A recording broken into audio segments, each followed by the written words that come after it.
Gerald W. Brister here. Let's talk a little bit about the boom times, the different trades. And I mentioned during a boom time that a lot of people get into positions, they get pulled up. And sometimes really good people and sometimes not so good people.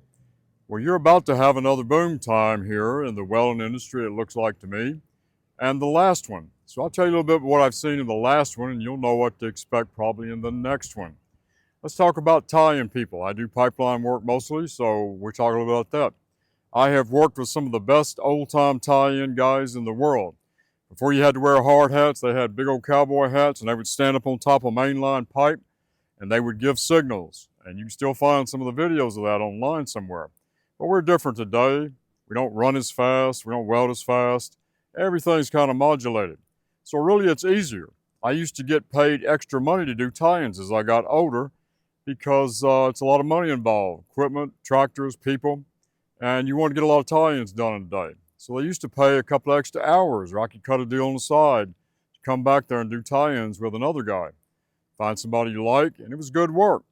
And you go sit in a truck and you could rest until they had the next one done. But if you had a good tie-in, man, you weren't going to do a lot of resting.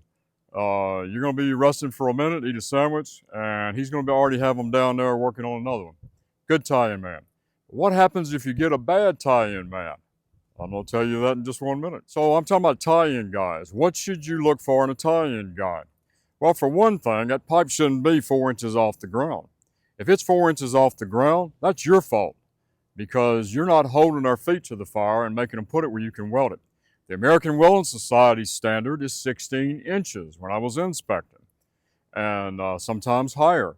Higher is better because your helpers are not going to get in a bind and having grinders kick back in their face. It's a safety issue. It's an arc burn issue.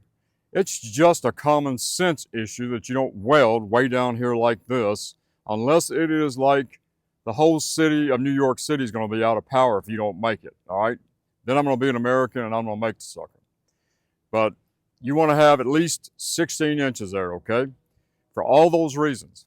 The other thing is that a good tie-in man knows, and the foremans and superintendents plan where the tie-ins are at. They don't just let it happen to where it's on a hillside in a bad spot, or it's up on the top of a hill and you're trying to make a tie-in and you can't get a fit and there's not enough pipe, or in some sag somewhere.